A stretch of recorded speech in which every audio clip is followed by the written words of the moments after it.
हमने 50 मशीनें मांगी ना सिर्फ, कितनी ज्यादा डर लग गया। अब एक एक को जाके दिखा रहे हैं झूठ अपना कि नहीं नहीं ईवीएम की मशीनें ठीक होती हैं। पहले कहते थे मशीन देखने ही नहीं देंगे, बड़ी बड़ी पॉलिटिकल पार्टीज को मशीन देखने के लिए नहीं दी इन्होंने। अब एक एक गांव में जाके, एक एक गली में जाके क्यों दिखा रहे हैं? क्योंकि हमने इन्हें बेनकाब कर दिया। और ये बात जानते हैं जब अंबेडकरवादी खड़े होते हैं, वैसे नहीं डर रहे हैं ये। जब अंबेडकरवादियों ने कमर कस ली है, अब मुकाबला होगा। चाहे ये पुलिस लाए, चाहे ये अपने आरएसएस के गुंडे लाएं, मुकाबला होगा। ईवीएम से चुनाव नहीं होने देंगे, किसी हालत में नहीं होने देंगे, किसी कीमत पे नहीं होने देंगे। जिसकी जो ताकत लगा। सभी को जय भीम, जय भारत, जय संविधान। देखिए, मैं एक बात बार बार ये कहता आया हूं और कह रहा हूं अभी भी,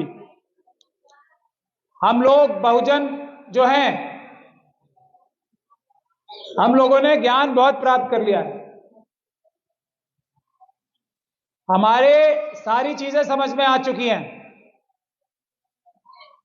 किसी को भी कोई शक और शुबे की गुंजाइश अब इसमें है ही नहीं कि जब तक ये आरएसएस और बीजेपी की सरकार रहेगी, अभी तो डायरेक्टली है या इनडायरेक्टली भी कभी भी रहेगी आरएसएस की कोई भी सरकार, तब तक बाबा साहब डॉक्टर भीमराव अंबेडकर, हमारे अन्य महापुरुषों ने जो भारत की कल्पना की थी, जो अशोक का भारत था, वो कभी पूरा हो ही नहीं सकता। एक बात हम सब ने समझ ली है। और इन लोगों को हटाने का तरीका भी हमने समझ लिया है कि हम लोग 90% हैं, 88% हैं, वोट देंगे, इनको हटा देंगे। और वोट देने से, क्योंकि 5 साल में इलेक्शन आता है, वोट देके भी ना हटा पाए तो हम भारत के संविधान की जो जो प्रावधान है,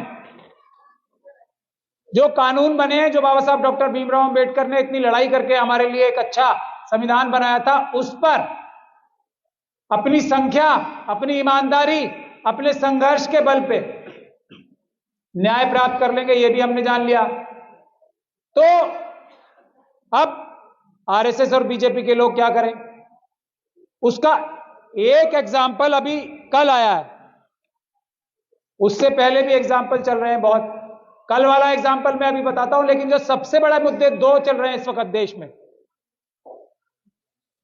तो ये जो हम सेमिनार्स करते हैं, मैं बार बार इस बात को बोल रहा हूं, जितने लोग हम सेमिनार्स में आते हैं, सड़क पे संघर्ष करने के लिए उतरे हैं उतने लोग। और दूसरा, जो भी आरएसएस और बीजेपी की मानसिकता का व्यक्ति है, जो भी, उससे बात करना बंद कर दें। पहला जो आपको रास्ता में बता, बात ही करना बंद कर दें। उनसे हमारा सिर्फ एक रिश्ता है, उनको जेल भिजवाने का, क्योंकि उन्होंने देश लूट के खा लिया है। पिछले 10 सालों में देश को लूट लिया, एक एक आदमी के घर से अनाज छीन लिया और 5 किलो अनाज के लिए मोहताज बना दिया। हम लोग जो दुनिया और देशवासियों को अनाज खिलाने वाले लोग थे, आज 5 किलो अनाज के लिए मोहताज बना दिया। यह है। तो पहला काम हमें जो करना है वो है बात करना बंद कर दो। और एक एक आदमी, अगर एक एक आरएसएस के कार्यकर्ता, पन्ना प्रमुखों के खिलाफ कार्रवाई अगर लिखित में पुलिस में करनी शुरू कर दे कि कल तो वे स्कूटर पे घूमते थे, आज मर्सिडीज में कैसे, कल तक झोपड़ी भी नहीं थी, आज ये महल कैसे, ये काम शुरू करें हम। सबसे पहले तो प्रैक्टिकल काम करने का वक्त आ गया। दूसरा, जहां कहीं भी आंदोलन हो रहा है, हमारे किसी भी बहुजन का कोई भी आंदोलन हो रहा है, उसमें जाना शुरू करें, आप टाइम देना शुरू करें। अगर आपको अपनी घरों की और परिवारों की रक्षा करनी है, वरना घर में से निकाल निकाल कर मारेंगे ये, अगर 2024 का इलेक्शन हम लोग नहीं ठीक करते हैं। उन लोगों को यह पता लग गया, आरएसएस और बीजेपी के लोगों को, और बहुत अच्छे से पता है, हम अब किसी बहकावे में आने वाले नहीं हैं। कोई मुद्दा ले आए, बालाकोट, पुलवामा, ये वो कुछ भी, उससे बेवकूफ बनने वाले नहीं है लोग, बिल्कुल बेवकूफ नहीं बनेंगे और कोई भी वोट नहीं देगा इन्हें। तो इन्होंने ईवीएम का जरिया चुन रखा है। ईवीएम, आप वोट किसे भी दें, सरकार अगर नरेंद्र मोदी साहब की बनेगी तो फिर क्या करोगे आप? भाई वोट देके ही तो सत्ता परिवर्तन कर सकते हो आप। पूरी तरीके से अगर अंबेडकरवादी सरकारें नहीं आती तो जैसी भी थोड़ी बहुत अंबेडकरवादी सरकारें आती हैं वही तो बना सकते हो आप। अब वो करने का भी तरीका छीन लिया। तो पहला मुद्दा तो ये है, समझ लो आप लोग ध्यान से। पहला मुद्दा है ईवीएम। इस वक्त ईवीएम के लिए जहां जहां भी आंदोलन हो रहा है वहां भारी संख्या में जाके ईवीएम का विरोध करें। हम लोगों ने जो ईवीएम हटाओ संयुक्त मोर्चा ने जो प्रोग्राम दिया है, और अभी 31 तारीख को बामसेफ की एक बहुत बड़ी कॉल है जंतर मंतर पे। आप सभी लोगों को, और आप सब लोगों को नहीं, अपने साथ कम से कम 10-10, 20-20 लोग लेके, आप सब जागरूक लोग हो।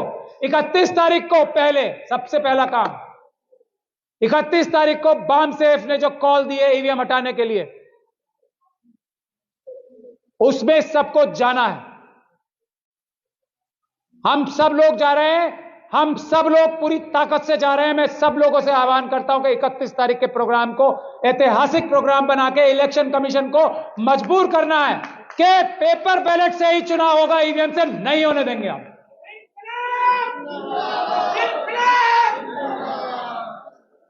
अभी हमसे पहले एक साथी बोल के गए थे, मैं ये बात आप लोगों को साफ कर देना चाहता हूं, मैं थोड़ा बहुत पढ़ा लिखा वकील माना जाता हूं, किसी बहसबाजी में पढ़ना ही नहीं। यह बुनियादी कानून है पूरी दुनिया का बुनियादी कानून है ये, कि इलेक्शन सिर्फ और सिर्फ पेपर बैलेट से ही सुरक्षित है और किसी चीज से सुरक्षित इलेक्शन हो ही नहीं सकते। इसमें बहसबाजी में पढ़ने की जरूरत नहीं है किसी को भी। जो भी पेपर बैलेट के, कागज के बैलेट के, बैलेट बॉक्स के खिलाफ बोलता है वो झूठ बोलता है, वो बेईमान है। यह बात आप सोच के रखो, इसके आगे बहस नहीं। अभी एक हमारे साथी बोल के कहते हैं, इसीलिए मैं ये बात कह रहा हूं कि संविधान में संशोधन करना पड़ेगा अगर पेपर बैलेट से चुनाव करना है। ऐसा कानून में कोई प्रावधान नहीं है जो पेपर बैलेट से चुनाव ना हो सके, ऐसा कोई नहीं है। बल्कि आज भी जो कानून है वो पेपर बैलेट वाला ही कानून है। बैलेट, ये जो ईवीएम मशीन भी है ना, इसको भी पेपर बैलेट ही मान के इलेक्शन होते हैं। बुनियादी कानून आज का भी पेपर बैलेट का ही है। तो इसलिए मैं निवेदन कर रहा हूं, ये वकालत का जो काम है, कानून बताने का काम है, हम पे छोड़ दीजिए। हम झूठ नहीं बोलते, हम सच बोल रहे हैं। मैं इसीलिए चैलेंज कर रहा हूं बार बार लोगों को कि अगर मोदी सरकार में उनके अटॉर्नी जनरल है ना, उनके सॉलिसिटर जनरल हैं, आए बहस करें और मैं उन्हें बताता हूं कि कैसे झूठ बोल रहे हैं सब, और ये कितनी बड़ी भ्रांति फैला रखी है कि कानून में बदलाव करना पड़ेगा। कोई बदलाव करने की जरूरत नहीं है, कुछ जरूरत नहीं है। पैसे कम खर्च होंगे, ये मैं कह रहा हूं, मेरी बात पे तो भरोसा है आपको। पैसे कम खर्च होंगे, टाइम कम खर्च होगा और सबसे ज्यादा सुरक्षित इलेक्शन होंगे पेपर बैलेट से। ईवीएम से चुनाव सुरक्षित हो ही नहीं सकते, पैसे ज्यादा खर्च होते हैं और धोखा ही धोखा है, टाइम भी ज्यादा लगता है। तीनों तरीके से ईवीएम से चुनाव धोखा ही धोखा है, फ्रॉड ही फ्रॉड है। इसके अलावा कुछ बात ही करने की जरूरत नहीं है। जो ईवीएम के पक्ष में बात करता है वो समझ जाओ, या तो बेवकूफ बन रहा है या बेवकूफ बना रहा है। देश बचाओ,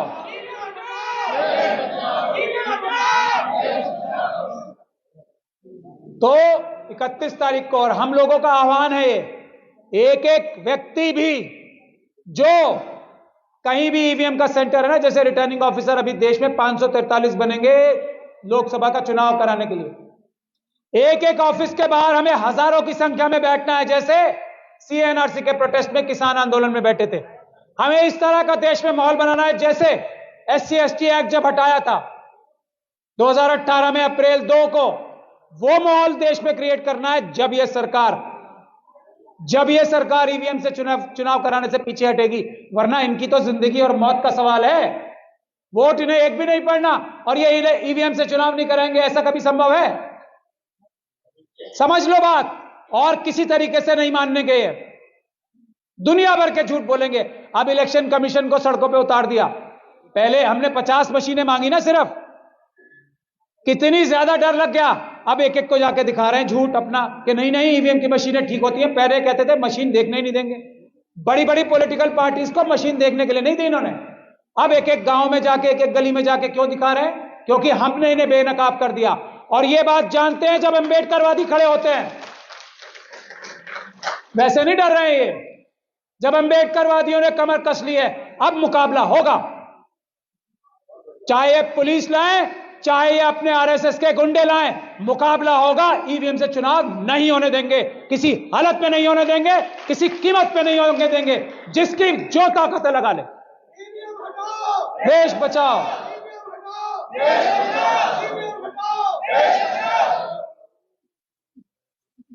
तो यह बात अब दिमाग में 31 तारीख का पहले क्लियर कर ले। दूसरा, अभी एक जो ठेकेदारी प्रथा के बारे में हमारे वीर सिंह निगान साहब बोल रहे थे ना, अभी देखो, आप पढ़ाई लिखाई करेंगे हमारे लोग। पहली बात, जो एक बात ये रिजर्वेशन के खिलाफ बोलते हैं, दूसरा मुद्दा मैं बता रहा हूं आपको। जो व्यक्ति जैसे ईवीएम के बारे में जो बोलता है वो चोर है, बदमाश है। जो ईवीएम का सपोर्ट करता है वो डकैत, लुटेरा, चोर, बेईमान, देशद्रोही है। सीधी बात। उसी तरीके से रिजर्वेशन के खिलाफ जो बोलता है वो बेईमान, चोर, लुच्चा, लफंगा, लुटेरा सब है। बात ध्यान से समझ ले। जो रिजर्वेशन से किसी भी नौकरी में जाते हैं वही ईमानदार है, उन्हीं के पास दिमाग है। जो रिजर्वेशन से नहीं जाते वो कमअक्ल है, बेवकूफ है, गधे हैं। करे केस मेरे ऊपर, मैं साबित करूंगा। ये बात अपने दिमाग में क्लियर कर ले। हम ये बात क्यों कहते हैं? सुप्रीम कोर्ट की जजमेंट है, रिजर्वेशन मींस मीडियोक्रिटी, मतलब रिजर्वेशन को सुप्रीम कोर्ट ये बोल रही है कि जो क्वालिटी है कॉम्प्रोमाइज होती है। इससे बड़ा झूठ दुनिया में कोई नहीं होता, हो ही नहीं सकता। वोट हमारा, राज तुम्हारा। वोट हमारा, राज तुम्हारा।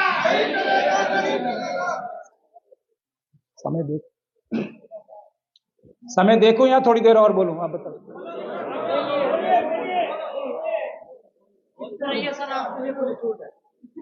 शुक्रिया मुझे छूट देने का। आरएसएस से भी यही को छूट दे दूंगा। मैं बोला। दूसरा मुद्दा रिजर्वेशन का, वीवीपैट। मैं फिर बोल रहा हूं, जो भी किसी तरह की भी बात करता है, वीवीपैट भी धोखा है, सब धोखा है, सब फ्रॉड है, सिर्फ पेपर बैलेट। किसी बात ही नहीं करनी। जब हमने रिजर्वेशन का मुद्दा, ये खुल के आम ये बोल सकते हैं कि रिजर्वेशन वाले जो हैं उनको काम करना नहीं आता। खुलेआम बोल रहे हैं ना ये। इसी ग्राउंड पे हमें नॉट फाउंड सुटेबल करते हैं ना ये। एनएफएस क्या होता है? Not found suitable. खुलेआम करते हैं। हम लोग पता नहीं क्यों बैकफुट पे रहते हैं, डिफेंस करते हैं। ये जो इंटरव्यू लेने वाले हैं, मैं आज ऐलान कर रहा हूं, ये नेवर फाउंड सुटेबल हैं। जो इंटरव्यू लेने बैठते हैं, नेवर फाउंड सुटेबल। जो इंटरव्यू लेने बैठेगा उसके मन में एकलव्य का कॉन्सेप्ट होगा। समझ में आती है बात आप लोगों को? हजारों साल से द्रोणाचार्य पुरस्कार देते हैं ना ये। क्या है द्रोणाचार्य पुरस्कार? क्या है कॉन्सेप्ट द्रोणाचार्य साहब का? एकलव्य का कॉन्सेप्ट है ना। और उसको अपना द्रोणाचार्य पुरस्कार उसको देते हैं जिसको ये टीचर मानते हैं। सही बात है ना। और कुछ चाहिए सबूत, और कुछ सबूत भी चाहिए। जो आइडल है वो एकलव्य का कॉन्सेप्ट है। फिर भी एकलव्य को यह बताना पड़ेगा कि मैं सबसे बड़ा धनुर्धर में ही हूं, यह बताना पड़ेगा। अगर एकलव्य है तो वो सबसे अच्छा है। खत्म बात। इसके आगे बहस करना बेवकूफी का काम है। ये लोग कभी अकलमंद हो ही नहीं सकते, मेहनती हो नहीं सकते, ये ईमानदार हो नहीं सकते, बाय डिफॉल्ट नहीं हो सकते। हां, अच्छे बुरे लोग कहीं भी किसी भी कम्युनिटी में होते हैं। अंबेडकरवादियों में भी कई बेईमान हो सकते हैं, कम होते हैं, और उधर भी हो सकते हैं, वहां ज्यादा होते हैं। ये बात जब तक आप मान के नहीं चलोगे, जब तक कुछ नहीं होगा। तो दूसरा एक आंदोलन चल रहा है देश में, जिसके लिए अभी यूजीसी ने, हम लोगों ने पकड़ लिया ना, अंबेडकरवादियों ने तो फौरन बैकफुट पे चले गए। वरना क्या कह रहे थे कि हमारे जो पढ़ लिख के डॉक्टर रितु जैसे टीचर, रोहित वेमुला जैसे टॉपर, जो पढ़ लिख के सबसे आगे जाएंगे, एकलव्य बनेंगे, उनको क्या कहेंगे? नॉट फाउंड सूटेबल, और बाहर कर देंगे कान पकड़ के। ये यूजीसी कर रहा था। ये अपराध है, हम इसके खिलाफ एफआईआर कराने जा रहे हैं। डॉक्टर, मेरी बात हो गई है, ये यूजीसी के चेयरमैन के खिलाफ हम एफआईआर कराने जा रहे हैं। ये कैसे निकाला ऑर्डर? कैसे निकाला ये ऑर्डर? तो दूसरा बड़ा आंदोलन इस वक्त चल रहा है देश में यूनिवर्सिटीज में। यूनिवर्सिटीज में आंदोलन खड़े होते हैं किसी भी देश के, तो ईवीएम का और जो ये यूनिवर्सिटी का डॉक्टर ऋतु का आंदोलन चल रहा है 6 तारीख का है, उसमें हजारों नहीं लाखों की संख्या में आए। ईवीएम के लिए भी 31 तारीख को और 6 तारीख को दिल्ली यूनिवर्सिटी गेट नंबर 4 पे, दिल्ली यूनिवर्सिटी गेट नंबर 4 सुबह 10 बजे और 31 तारीख को जंतर मंतर। यह हमारा रास्ता है, इसके अलावा सब मिथ्या है।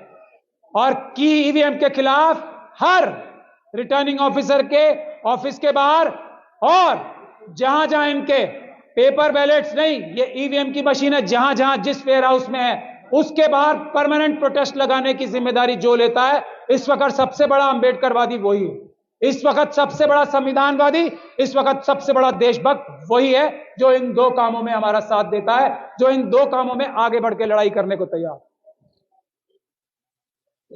बस मेरा टाइम पूरा हो गया, मैडम भी बार बार खड़ी हैं पीछे।